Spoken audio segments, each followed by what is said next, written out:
இந்த hyper sensitive people இருக்காங்கல்ல, அவங்கள யாருமே புரிஞ்சுக்க மாட்டாங்க. இன்ஸ்டெட் குறைதான் சொல்லுவாங்க. நீ ஏன் இவ்வளோ ஓவர் ரியாக்ட் பண்ணுற, நீ தான் எல்லாத்தையும் அப்படி யோசிக்கிற, இது ரொம்ப சின்ன விஷயம், இதுக்கு போய் ஏன் அழுற அப்படின்னு சொல்லிட்டு போயிடுறாங்க. ஆனால் ஆஸ் அ சென்சிட்டிவ் பர்சனாக எனக்கு எல்லா எமோஷனுமே ரொம்ப டீப்பாக தான் ஃபீல் ஆகும். எங்களை புரிஞ்சுக்கிறது கொஞ்சம் கஷ்டம்தான்.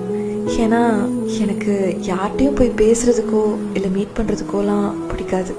அதே நேரம் தனியாக இருக்கிறதும் பிடிக்காது. இமோஷன்ஸை ஹேண்டில் பண்ண தெரியாமல் நானே தான் எல்லாரையும் விலக்கி வச்சிட்ருக்கேன். ஆனால் என்னை விட்டு அவங்க போகிறதையும் என்னால் ஏற்றுக்க முடியாது. எனக்கு பிடிச்சவங்களுக்காக நான் என்ன வேணால் பண்ணுவேன். ஆனால் அவங்க பண்ணுற சின்ன விஷயம் கூட எனக்கு டக்குன்னு ஹர்ட் ஆகிடும். நான் பெருசாலாம் எதுவும் கேட்கல. நான் ஏன் இப்படி இருக்கேன்னு ஜட்ஜ் பண்ணாமல் நான் எப்படி இருக்கேனோ அதை அப்படியே அக்செப்ட் பண்ணிக்கிட்டாலே போதும்.